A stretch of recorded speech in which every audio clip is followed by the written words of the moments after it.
This is Over the Bars, the Supercross podcast that I've been waiting for. My name's Steven. And this is Allison. And we're here to talk about the 17th and final race in this year's Supercross season. Happened in Las Vegas. Las Vegas, Nevada. Yeah, home of the Flying Elvises. Uh-huh. Home of the bad facial tattoos. Okay. The shotgun weddings. That's what we see. Yeah, that's what we hear about.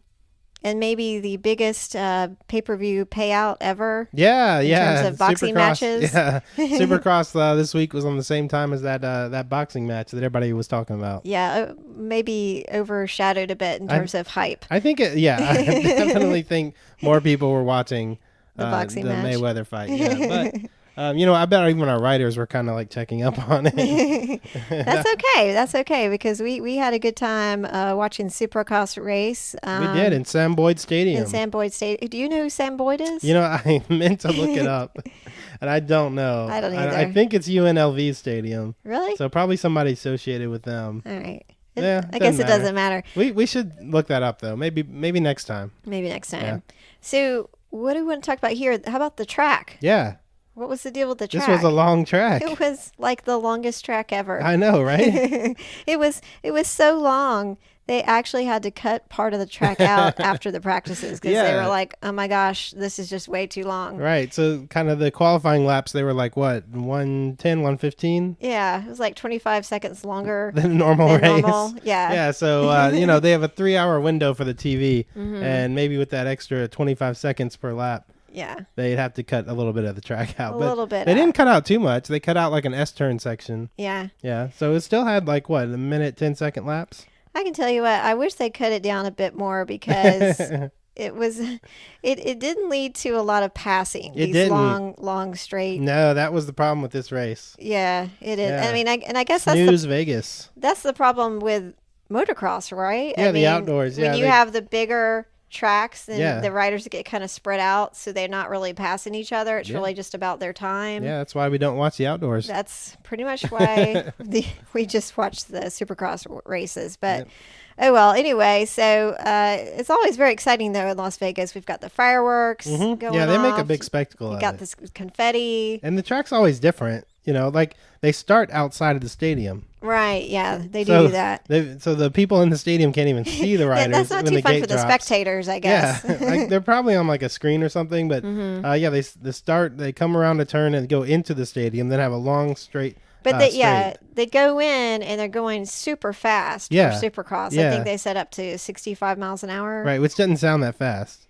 Well, as far as like racing goes. It's fast when you consider that they've got to bike. slow down before that turn pretty quick. Right, and they have to hit that ski jump. They have to hit the ski jump. Yeah, that jump that was in the middle of the that long fast straightaway. So yeah, that was pretty cool. I do like the ski jump. Well, the most exciting thing about Las Vegas, of course, is the East-West shootout.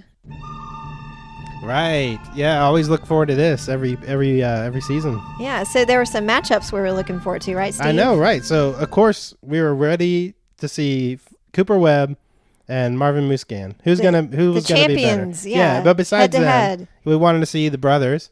Yeah. Jeremy and Alex Martin. J. Martin, A. Martin. Mm-hmm. And I was looking forward to seeing Bogle go up against Malcolm Stewart, two Geico riders. No, that would have been cool. Yeah. So what happened with these 3 matchups? Well, yeah.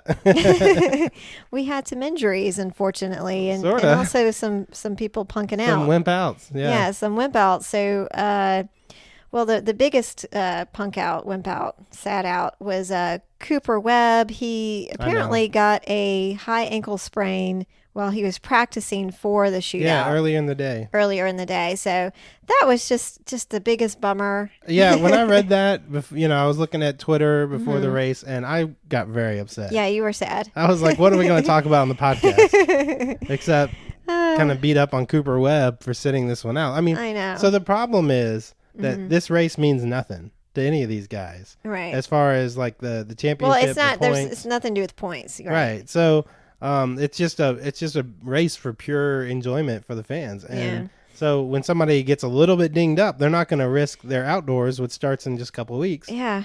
Just to do this one race. So that's pretty disappointing, but Yeah, well, and I mean, it's understandable, but I really wanted to see Cooper Webb. I know. race. It was like Tupac versus Biggie Smalls, the East versus the West. We were going to see which head honcho, which king of the continent was going to reign. So we just have to declare it.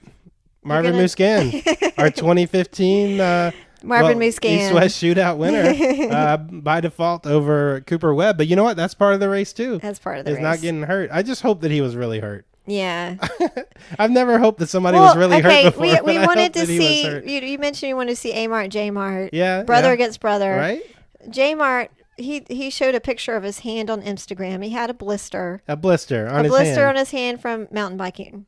Yeah. So why weren't you wearing your gloves, J Mart? Come on, man. And so he sat out of the race. Yeah, I mean, to me, that just seemed like, okay, I don't want to race against my brother. I think I'm going to lose. I don't know what that is. Yeah. So our matchup, the winner by default is Alex Martin. All right. Good job, Alex. Good job, Alex You Martin. beat your brother. You are a better Supercross rider than your brother. It's been settled. Yes, it's settled. And over there in Geico World? In Geico World, Justin Bogle I guess he said his shoulder was feeling kind of sore. His wrists were a bit sore. Yeah, I didn't see that. He wanted to get ready for the outdoor. I just saw that he just decided not to race. Yeah. Just like that. With no penalty. Just like that. What a disappointment. This guy finished second in the East and just decides not to race in the East-West shootout. The Geico winner by default is? Malcolm Stewart. Malcolm Stewart. Yeah, the best Geico rider out there. Malcolm Stewart, congratulations. Congratulations. I know. So they really need to make this a points race. They do. Yeah. It couldn't be done easily. Figure something out. Yeah. I mean, make it worth more. I could explain right now how to do it. I won't do it because it's probably kind of boring to listen to me. Yeah. But, Thank you for sparing us. It would be really easy to make this an important points race. The final, even if the championships are decided, it could still play a role in some other guys who are still battling for other places. So well, there was somebody who has been battling all year to get into Supercross. Yeah. Who really was not taking it for granted at all. Yeah. That they got to be a part of the Supercross experience. That's right. We've had a 250 East rider who has been struggling to make the main event every night, but trying, qualifying, taking those qualifying laps before every race. Yes. And the rider finally got in. So therefore, I am going to give the platitude to rider Viki Golden. Viki Golden. Yeah, exactly. So it's 250 East Coast rider, been trying to qualify for a main event, and here in the final race of the season in Las Vegas. All year long trying to get in. Yeah, exactly. So and she finally made it to the night event. So the platitude goes to Viki Golden.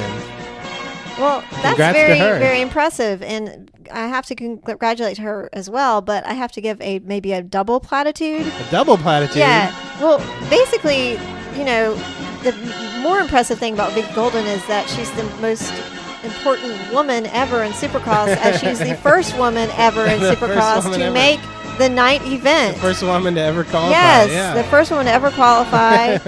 She qualified 35 out of 42 riders. That's great. So she was, wheeling through the finish right there before she was showing off. That was good. Went through this LCQ races, and it was really good to see her out there. Yeah, historic. Yeah, very historic. She didn't make the main event, but that's okay. That's next. She's got time in the future to do that. Yeah, so it was great. That was just a preview of more good things to come from Viki Golden. Probably the biggest news of the night.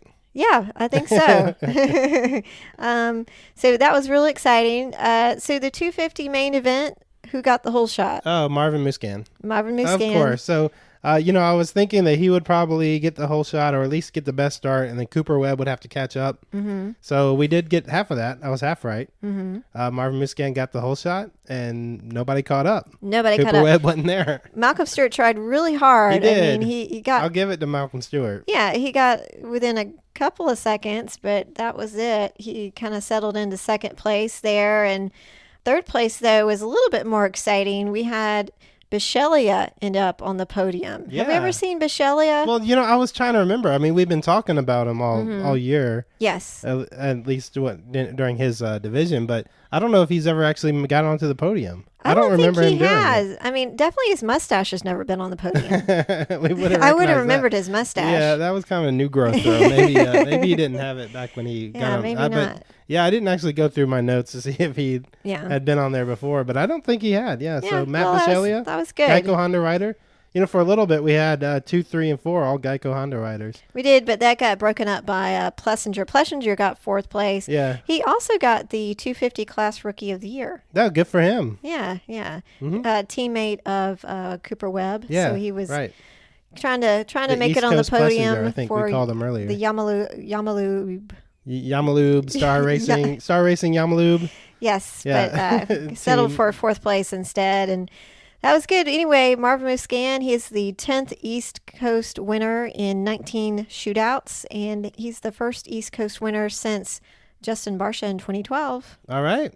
Well, congratulations, Muscan. You did it. You didn't have to beat Cooper Webb. Nope. Moving up to the 450 next year. Yeah. Looking forward to that. Mm-hmm. So let's talk about the 450 main event. This Great. was actually a points event, even though it we, was. of course, have our champion already. Mm-hmm.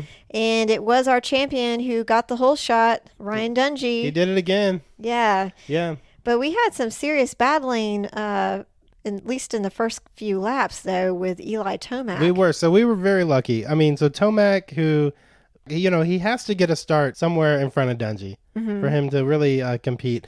And he almost did. He came around the whole shot in 3rd and immediately took 2nd. Right. So we were in a good place here for a good battle. Yeah, and they were kind of bar to bar for a little bit. Yeah, right at the beginning of the 2nd lap, coming down that start straight and that ski jump. Yeah. Yeah, they were right there, right next to each other. And Tomac was looking fast, but he's one of those riders that he looks so fast he almost looks like he's out of control. Yeah. And so yeah, he started making a few mistakes. He and then did. I think in the 5th lap, he made a big mistake and kind of he just washed out. Washed out, right? Only fell down it got right back up.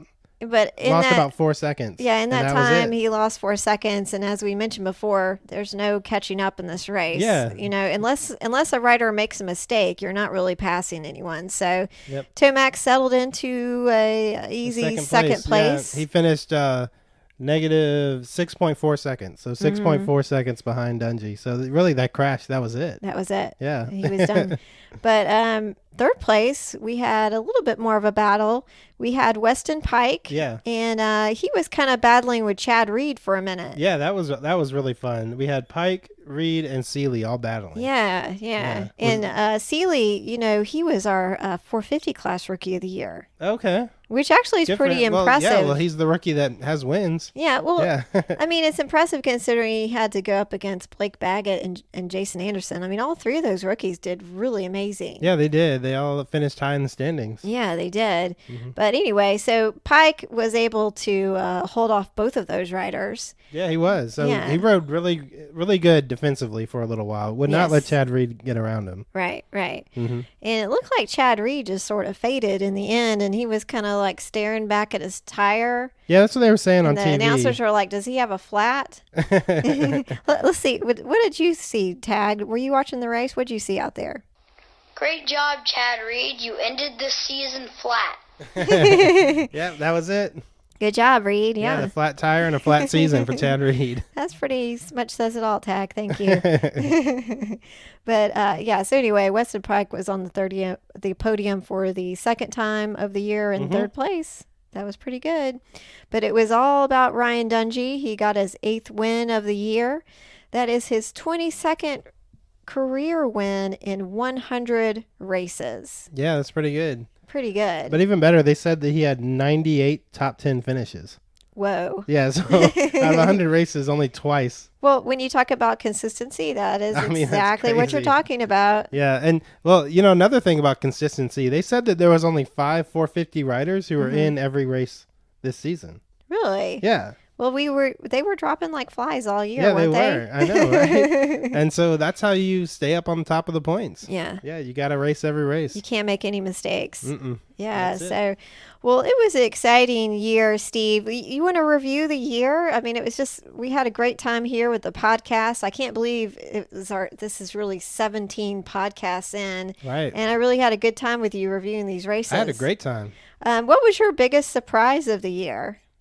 My biggest surprise was probably that Monster Energy Kawasaki just had no impact this year on any of the championships. None. Yeah, that's pretty amazing. I mean, we knew that Villopoto was gone, and Yes. but I thought for sure they'd have somebody in their back pocket to pull out. Yeah. And they had Millsaps, and then they fired him. Right. So, but they didn't even have any 250 pro circuit riders that really had an impact. No. So that was a really not big really. surprise. Yeah, they had Yeah. Savacci and Tonis, and Savacci didn't even make the main event. I don't know what happened to him. He scratched out Yeah. in the 250 race. I don't even know. Yeah, it is surprising to see Kawasaki kind of not do much this year. So I agree with you. That is probably the biggest surprise. But what's the Look biggest? for them to sign somebody big. I think they probably are going to try to get Tomac. What do you Yeah, think? probably. I think that would be the way to go. Yeah, they're going to try to bring out the big bucks. Tomac's always been on that hottest Honda, though. rider. He has. We'll see. I don't know. Yeah. It's either him or Ken Roxon, but I don't know what Ken Roxon. He might be still in his contract with Suzuki. Yeah, who knows? Yeah. So What about you? Biggest surprise? the biggest surprise for me was probably go back to Cole Seeley. I really didn't expect him to do so well. 5 podiums, 1 win. I was really impressed by him. Yeah. Great rides from him. And my biggest disappointment would be Justin Barcia. Yeah. I mean, who would have thought that Justin Barcia would do worse than Cole Seeley and worse than Jason Anderson and worse than Blake Baggett? I mean, he's got a couple of seasons under his belt. It was kind of really his time to kind of step up, and instead he started off the season pretty mediocre, and then he got injured and he came back mediocre. Yeah, that injury really did him in. He raced strong here in the last few races, so maybe and I think he's a little bit more of like an outdoor rider. I think he prides himself on that a little bit more. But hopefully, maybe he'll have a good outdoor season and come back next year for Supercross. Yeah, it just needs to get his confidence back up, maybe. Yeah, maybe so. Did you have a disappointment of the season? That's it. Winterstrom, Scotty Winterstrom. Yeah, my favorite privateer. Also went out with an injury. Yeah. Yeah, I was sad to hear that. One of many injuries this year. We got to play that little Winterstrom sound effect whenever he qualified for the night event, and I wanted to see him get into a main. But another disappointment, we didn't get any Husqvarna wins. Oh yeah. Yeah. That was kind of too bad. Yeah, that is too bad. Maybe next year. Maybe. Well, highlights for me included Malcolm Stewart finally winning a main event. That was really great. Yeah, that was good. He He's won been in on Oakland. 250. Yeah, he's been on 250 a couple years, and yeah, we always wanted to see him win. To see him get up there with his brother. Yeah. He expressed a lot of disappointment himself that his brother wasn't racing with him, but maybe he'll be jumping to the 450 class next year, and we can see them go head to head. That'd be pretty great. cool. Yeah, it would be. Yeah. How about you? You have any highlights? Well, I really liked early in the season the Webb versus Bowers rivalries that were going on. Oh yeah, that was great. Yeah, that was really good. So yeah, I think we had a winner though. Yeah, Cooper Webb. Cooper Webb was the winner. Definitely was the winner. But it was good to hear that rivalry, that back and forth on Twitter. You had some good-natured ribbing. You had Bowers calling Webb a punk at one point. Yeah. Yeah, that's right. Yeah, so that was good. Every race in those early division West Coast races were just really great. They were really good. So, and then Bowers was right there causing the controversy. Exactly. Did you have a highlight in terms of the 450? Well, as far as the actual things that happened in the race, Tomac at Daytona. Oh yeah, him wheeling through the whoop section. That. Yeah, that was awesome. That was definitely a highlight. Yeah. For sure. I love that. Yeah, I also liked it when Chad Reed went out on a black flag. Yeah, no. Yeah, I say if you were going to ask what was the most controversial thing that happened in this Supercross season, it would definitely have been the Chad Reed black flag. Yeah. But also maybe the most fun. Yeah. No doubt. Well, okay, and this is also being our 17th podcast. Do we have some podcast highlights? Oh, sure. Well, speaking of Husqvarna, I really liked it when you taught me how to say Husqvarna. Husqvarna. Yeah, Swedish. that's it. Yeah, well, remember. considering how much trouble we had pronouncing different names this season, it was good to at least learn how to pronounce The motorcycle's name, yeah. He's goodbye now, Swedish. Although I still do like calling them Husker Doos instead. Well, Husker Doos is it's a good nickname. I liked the barbecue that we ate. Oh, sure. Yeah. A little barbecue over the barbecue, right? Over the barbecue was a fun. good time. Mm-hmm. What else did we enjoy? Well, there was the Monster Energy Drink Challenge. Oh, that was really great. Yeah, that was fun. Smell as well. Yeah, I was going to say, shouldn't we start with the bouquet? Yeah, okay, it's kind of acidy. Yeah. I was going to say vomity, but Oh, That comes after. that's medicine. I think it's Dimetap, maybe. I guess we'll guess the drinks after we drink them all, but. Yeah, we really did not like those energy drinks. I haven't had one since. How about you? When you start comparing the drink to cough syrup, that's probably a pretty sign bad. that it's not You great. know, I saw Dungy after the race, and he had a Red Bull can. He poured it into a rag and then wiped it on his face. No. Yeah. What? So I've had a Does he theory. bathe in Red Bull? I know. I've had a theory for a long time that although they give the riders like their energy drink cans, I'm pretty sure they dump them out and fill them with water. Yeah. Because there's no way these riders are chugging or these just like energy chugging, drinks. like. And so I think Dungy what was just... what was the muscle milk? Do you think Muscle- they would no, really well, I've chug never seen muscle it. milk? I don't think I've ever seen anybody do that, but I've seen them chug, Monster Energy and Red Bull and those drinks. But to see Dungy dump some of that onto a Right. rag and then wipe his face with it, it had to have been water. Not unless it's some sort of like Gatorade type No. thing. where they- He was cleaning himself they- up right before the Jenny Taft interview. Yeah. Yeah. So it wasn't even like he was trying to. I mean, he was. Well, it could make his face sort of glisten for the camera, maybe. No, it's water. Dungy confirmed it. There's water in those energy drink cups. Yeah. Okay. Well, another highlight from you is when we actually learned how to ride a dirt bike. Yeah, That was pretty I know. exciting. That was probably the most fun that I've had this spring. That was amazing. Yeah, that the Motorcycle Safety Foundation. I still can't believe I did that. It was sort of like this dream/nightmare that happened, and it was just really great and really scary. And wow, I learned how to ride a dirt bike. know, Pretty it was fun. impressive. Yeah. Yeah. Want to do it again. I have to say though, there was one thing that happened this year that was just the best thing that happened all year. That was just amazing and awesome, and I wish it really would have.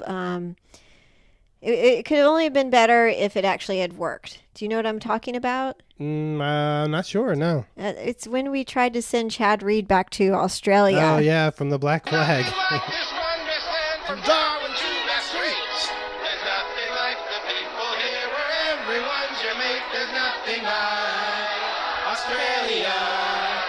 There's nothing like Australia. There's nothing like Australia. Nothing like